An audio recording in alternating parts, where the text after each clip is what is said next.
কিচ্ছু লাভ নাই। সেই রকম যখন নেতা পাঠিয়ে দিয়ে তারা ভেতরে ঠান্ডা ঘরের মধ্যে যখন মারপিট করবে, ওই লড়াইটাই কিন্তু সাকসেসফুল হবে। তাহলে বলো, আগামী দিন নিজেদের কথা নিজেদেরকে ভাবা দরকার আছে না?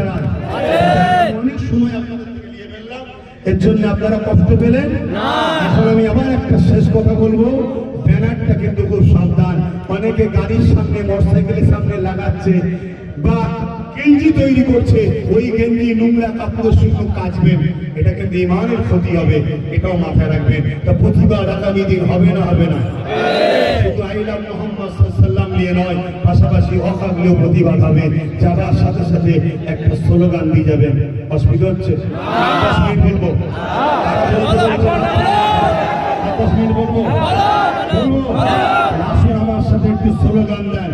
আমি বলবো আই লাভ, আপনারা বলবেন ইয়া রাসূলুল্লাহ।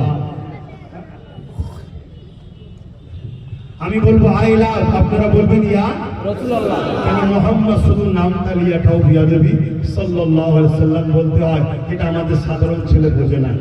তাই ইয়া রাসূলুল্লাহ বলুন, আই লাভ ইয়া রাসূলুল্লাহ, ইয়া রাসূলুল্লাহ, ইয়া রাসূলুল্লাহ, ইয়া রাসূলুল্লাহ, ইয়া রাসূলুল্লাহ,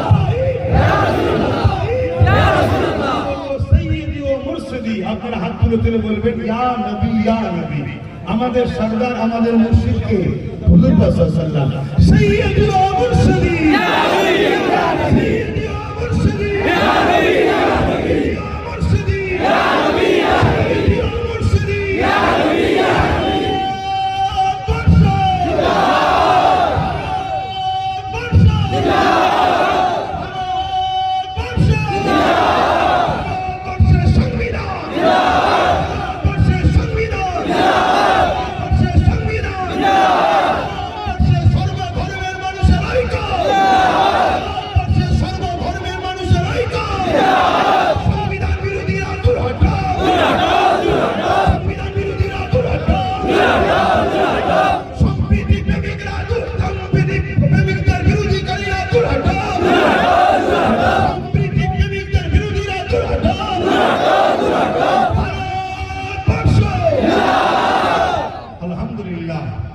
আপনারা এতগুলো সময় দিয়েছেন, এর জন্য আল্লাহর কাছে শুকরিয়া।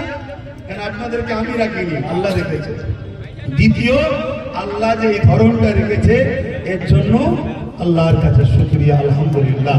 এখন যিনি সঞ্চালক, তেনাকে দেওয়া হচ্ছে, হুঁশ হারিয়ে প্রতিবাদ করবেন না।